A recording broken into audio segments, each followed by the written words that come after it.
Welcome back to the Conservative Commandos. I'm Rick Manning, and my special guest today is Lieutenant General retired Jerry Boykin of the U.S. Army. Um, if, what a great guy! One of the true. I'm going to use the term advisedly here, but one of the true badasses in history. A great guy who fights for freedom today, just as he did through his 36 years in the military, most of which was in special forces. So I'm very fortunate to have Jerry Boykin here with us, and I'm more fortunate to be able to call him a friend. So, Jerry, let's just talk. It's D-Day. You obviously you came into the military, you served, you experienced it on all levels in the Army. Tell me a little bit of your thoughts about D-Day and significance, but also what those soldiers were going through as they landed on Omaha Beach, Utah Beach, and so many other places that are stamped in history. Well, I can tell you about specifically about one soldier, and he had just turned 18. He was 2 months beyond his 18th birthday. Who was driving a landing craft there at Omaha Beach, and that was one of the worst. That was the 1st Infantry Division and the 29th Infantry Division that were first ashore, and his landing craft got hit, and the next thing that he knew, he was in the Portsmouth Naval Hospital, not really knowing what had occurred, and he spent the rest of his life blind in one eye because of that event there, and that guy was my dad. So this is a very special day for me as I reflect really on the fact that he paid a price there. He didn't lose his life like many. In fact, there were 4,416 that did. But I can tell you that he was 18 years old. He was a man that was committed to doing what he was called to do, but he was nonetheless scared. You see, Rick, any man that ever says to you that he's never been afraid in battle, the truth is not in him. Either that or he's stupid. But he was a frightened young teenager, literally, like so many of those men coming across that beach. But they were all committed to their cause, and they knew that what they were doing was changing the course of history. Yeah, it's a amazing commitment and knowledge, just willingness to pay the ultimate sacrifice if necessary for freedom. And it's and I think we lose that a little bit today in terms of our understanding of it. We talked in a prior segment and mentioned the movie D-Day, movie Saving Private Ryan. Yeah. But it's imagine knowing that's what you were going across English Channel, knowing that's what you were going to face, knowing that when that door came down on the landing craft, that there was going to be, you could hear the bullets hitting the front armor, and knowing when that door comes down, those bullets, there's no front armor, and you're running into water and onto a beach with withering fire. It's the incredible courage to keep moving forward, to keep doing. The other thing though, Rick, is think about the fact that in August of 1942, the Canadians and the British had actually run a rehearsal for this at a place called Dieppe, the beaches of Dieppe, France. And the reality was the Canadians were decimated in that that was, they actually invaded the continent of Europe in August of 1942. And the casualties there literally wiped out an entire division of Canadians. So think in terms of they went in knowing that what had happened in 1942 is the first Allies went ashore, and they had every reason to expect the same kind of thing. Where they were clearly, the hand of God was upon them. And remember also that they did not achieve any of their objectives. They didn't take any of their objectives on D-Day.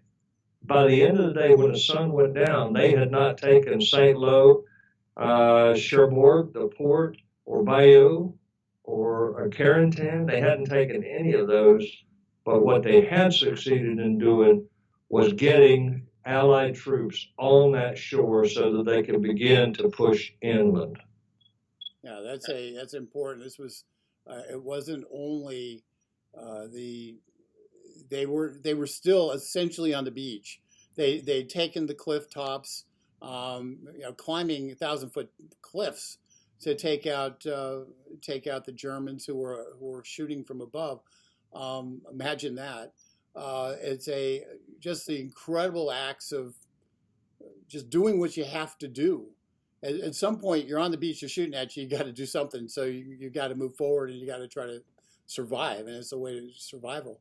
But it's a But too, to remember that those young men, many of which were teenagers, when they came across that beach that day, there was no safe space. yes.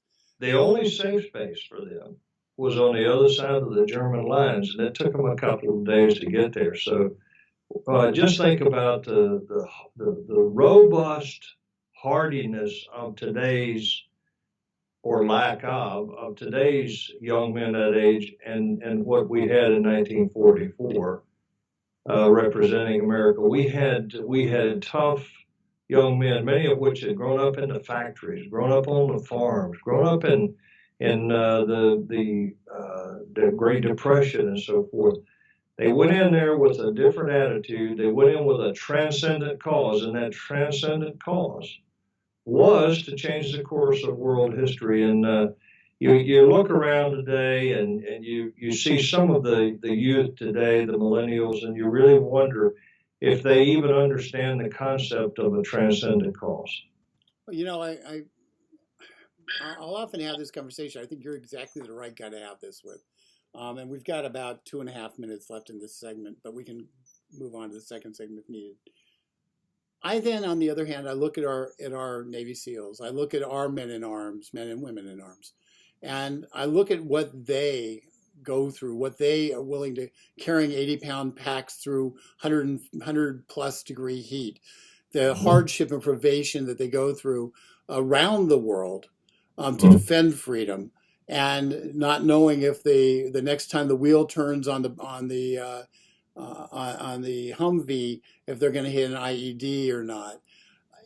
I see that same toughness amongst many who serve, and that's what gives me hope, because there are those who serve now who are serving with every bit as much valor as those who served then. So this isn't just a historical flashback. We have men and women in arms right now who are serving in that same manner. It's just that what we see here reported in the media is not that millennial, not that Gen Z. We see the one who's crying for safe space because somebody put up a sign that said the word Trump on it. And hopefully the anomaly is on the college campus, and the real American future are the ones who are wearing the backpacks and wearing the guns and going into rough places. We've got 30 seconds. That is absolutely true, Rick. And look, that's why they run for the SEALs and the Delta Force and the Green Berets and the Rangers. They run an extensive selection course. They call it assessment and selection, because that's exactly the kind of people they're looking for, is what you just described. Those with the transcendent cause, those that are robust physically and mentally. And those are the ones that are out there doing the hard work today. So there are a lot of youth in America today that are just as committed as those young men that went across that beach.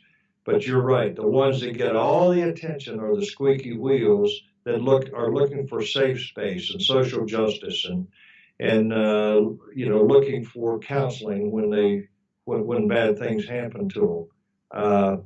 But you're right, there are a lot out there, and it does give us hope.